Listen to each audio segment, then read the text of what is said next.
All right, good. Okay, well, welcome to the, what I think, sixth or seventh installment of our video feedback initiative training series. This is a new series that we're doing, which is called 20 by 3, similar to the 12 at 12 that many of you probably have attended in the past. This is a way to get faculty development much like 12 at 12, where you have to do 5 to get an hour, you, for this, do 3 to get an hour, so 20 minutes each. There's a punch card that you fill out just like the 20 by, or 12 at 12, sorry. I sent that into the chat area, so you should have access to it. You can fill that out. Very quick and easy. That will be automatically sent to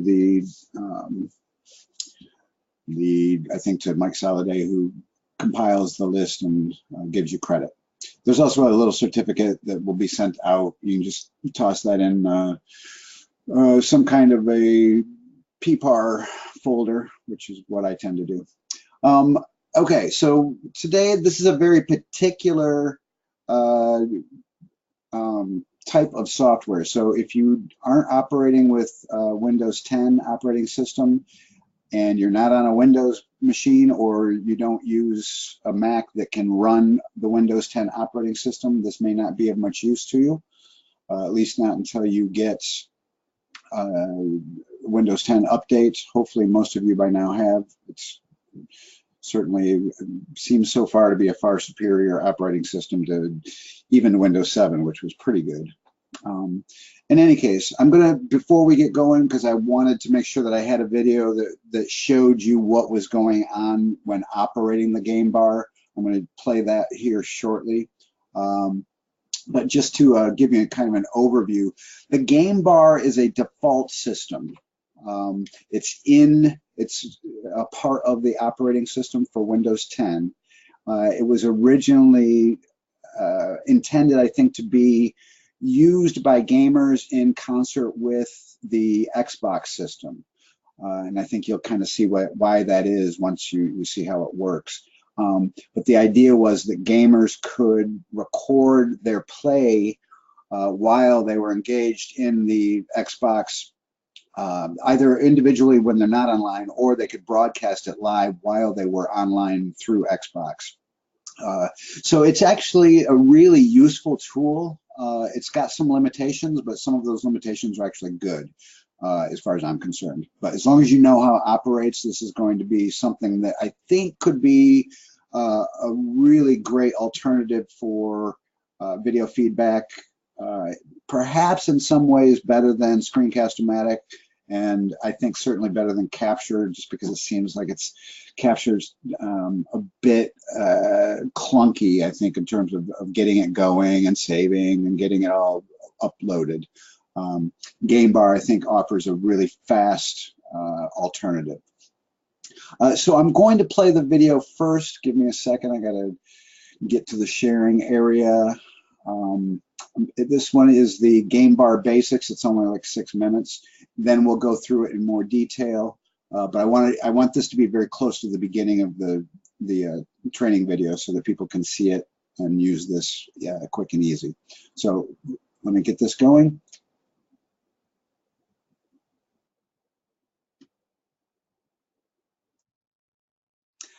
I'm using Screencast-O-Matic to take a screen capture video so you can see all of the pop-ups and everything for using Game Bar.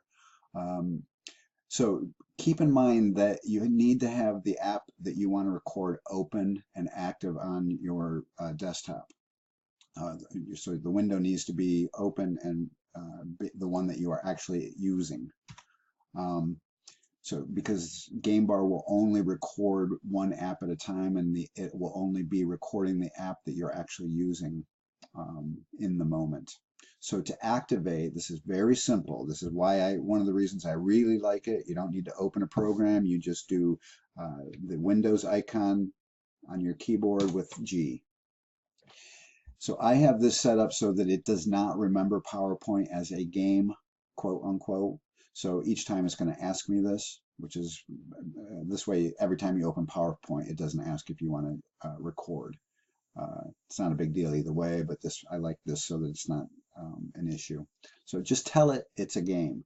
And all you've done now is identified that this application that is now open is to be viewed as a game and recorded as a game. So now I've got options here. Again, if you want to remember this is a game, you check it. If you don't, you uncheck it. That way it'll ask each and every time.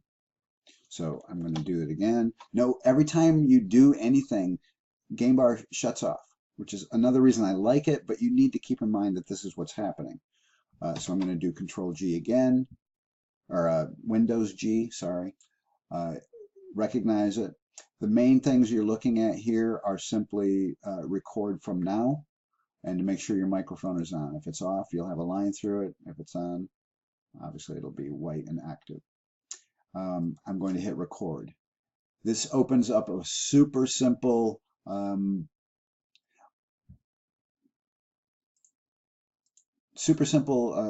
toolbar that it shows you that it's recording. Very basic. And note, I just closed those two windows. I want to show you how and why it's important that you've got the app open that you want to record, and that you realize that it's only recording that app. So I'm just doing this for effect. Now I'm stopping the recording. Now note it's done. There's no render time, which is one of the things I really like about the game bars, because it's instant. The recording is done.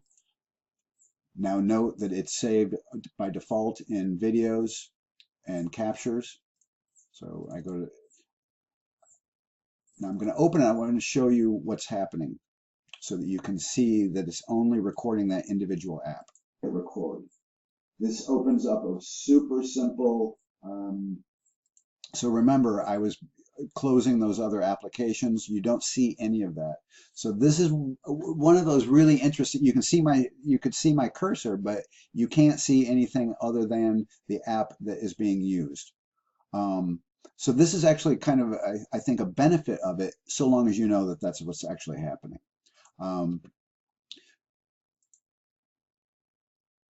So you can do this again if you want to. The thing that you also need to remember is if I were to toggle out of this particular view, which is the reading view, but if I went back to the normal view, it would automatically stop game bar. So just to show you what I mean, I'm going to start game bar again. I'm going to hit record. It shows me that it's recording. Now let's say, I'm going to the next slide, but I realize, oh wait, I want to be in the reading view. So I click reading view, and I basically changed the application. So game bar decides, okay, the application's been changed, and it stops. So that recording's still there. It's made that recording, but as soon as I clicked to the reading pane, it basically has shut off. So you can see me down there, click. So again, this can be a very beneficial thing. You can, to end the recording, you can just close the app and you've got that recording. So again, this is extremely useful for quick and easy recording of single applications. So note now I've got Word open. Let's say I wanted to go through a Word document with my student. Again, I do the Windows G, I click record. It is now recording sample, and I can see that it's recording sample because it tells me what it is recording. The first one was the PowerPoint. It shows me the title of the PowerPoint. This I renamed sample. And so I know that it's recording if I've got that open. And again, note that there's no render time. It's actually rendering as it's being recorded. So now I could go through and explain to my students, oh, there's not really much wrong with this one, but if I ran a spelling and grammar check, or there were some issues, I could just point out. I can still highlight. I can do all of these things. I could do a review.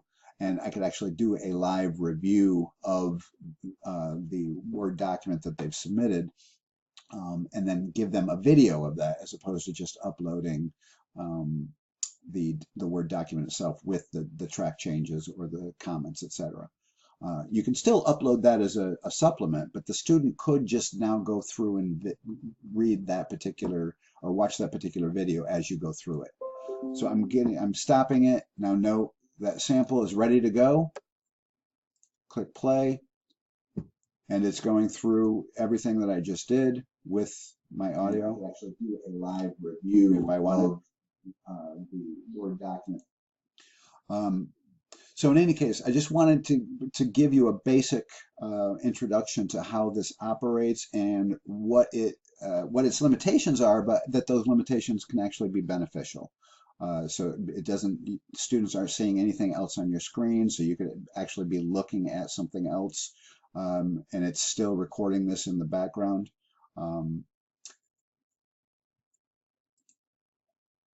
Yeah, in any case, I'm going to stop this recording now and continue on with the tutorial.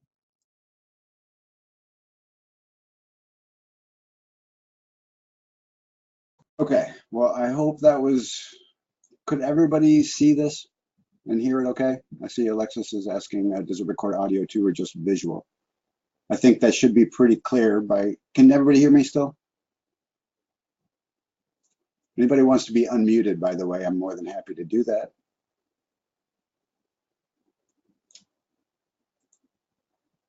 If you want to unmute and, okay. So a few things that I'll mention in terms of the benefits. Again, it should have been fairly obvious just by going through it. It starts up immediately. Two buttons, and you've got the thing running. There's no waiting for the program to load. There's no additional anything. You click one button after it's loaded, and the recording is starting. So the startup is immediate. The interface is super simple and basic. There's not a lot of complex things to worry about. You don't need to size the video like you do in Screencast-O-Matic and give it a, that kind of cropped area that is being recorded. I don't know if you move the app that's open. I don't know if moving it around will stop the app, but in any case, you do know that once you've got that app identified and the recording is going, that it's going to just appear as that app and nothing else. It defaults in the MPEG-4 or the MP4 format, which is great for the quick and easy upload to Brightspace using the inserts or insert stuff in my computer. I'll show you that in a second. The other wonderful thing is there's no render time. Once you've clicked stop, the video is ready to go. And if you're doing a 10-minute video, that render time in Screencast-O-Matic, for example, it can take a little while. And you're just kind of sitting there twiddling your thumbs. There's also no time limit, I guess, other than the size of your hard drive. So that it's unlike the free software of Screencast-O-Matic, which is 15 minutes, or the old Jing, which we do not recommend you using. It does not work properly for all students, so Jing should be not used. But remember, Jing was only a 5-minute max. There is no max on this, so if you're pushing that 15-minute mark, you don't feel like you're stressed or under pressure to get it all out before it stops. There's also, not that this is a big deal, but there's no watermark that you get with the free version of Screencast-O-Matic or maybe some other free screen capture videos. Excuse me. Again, the other, I think, benefit potentially is that it records only the app being viewed. Obviously, this is not ideal if you want to be switching between, say, the classroom and then to a PowerPoint and then to a Photoshop. That's not going to work. And I don't think, you're going to have to decide what works best for you in the time frame that you've got. You may want to use multiple screen capture tools, depending on whether you're going to do a tutorial that you use over and over and over versus individualized feedback for one student one time and you're one and done. The other thing I do like that you might have noticed is that it really gives a nice descriptive title, which a lot of things do not. So it titles based on what the title of the application is, and very often will tell you what the application was. So for example, when I was looking at the sample document that I titled, it tells you the title of the document and that it's a Word document. When I was recording from the Windows 10 Game Bar PowerPoint, it shows you the title and the PowerPoint, the application that was opened. So I think that can also just kind of be useful for not having to do that additional typing in of a unique naming convention. You know, any little thing to save a little bit of time sometimes, you know, is worthy of consideration. Trying to think. I'm going to reduce this a little bit if I can. One thing. Okay. I know you all probably would like this full screen, so I'm just going to make it as big as possible. But so again, what I like to do is, if I'm going to be using this to, and I'm just going to show you what I would do again. I'm going to give that quick game bar start, do the recording. So I like to do for Art 1000, this is an image that students can choose for one of their milestone task draft assignments. But I like to go through and diagram images, you know, so I could go through and explain the diagramming, you know, explain to them how rhythm and pattern might be present or how movement is created. So, you know, I would do all of this and give my little spiel and explain to them what's going on. I would click stop, and again, PowerPoint slideshow, Windows 10 Game Bar. Now I can go back into the classroom, and I recommend to everybody, play around with these things in your sandbox. You can see here, this is kind of my experimental video feedback area that I like to just kind of go in and see what's working. How does the student see it once I do post it? Does it look the same to me as it might to them? So I think this is something everybody should get in the habit of. So again, for those of you who maybe haven't been on these trainings yet, it's so easy to get these things uploaded. For some reason, Brightspace, this wasn't available even a month and a half ago or a month ago. And some reason, Brightspace did some updates, and now we have this super easy way to get our videos inserted so that they are streaming in a video player. And I'll do this slowly. You do insert stuff. You go to My Computer. You choose File Upload. For this, again, I'm going to Videos, Video Capture, and I'm going to upload that one I just did. Click Upload. This, again, depending on how long it is, can take a bit of time, but again, you're not waiting for the render time. So you've cut out, in some ways, you may have cut out the longest part of waiting for that video to be prepared for upload. So once it's done, link text, again, this is a good place to put descriptions. That are searchable, because once you've got it in the classroom, you can always reuse it. You can go back and upload a video from the classroom that's already loaded. So do use naming conventions that will help trigger your memory and make it easy to find them. Anyway, so there's the video. I can test it, do the recording. So I like to do for Art 1000, and it works fine. So that's the basics. We're at 4:20, so I'm going to stop the video since we're at about 20 minutes.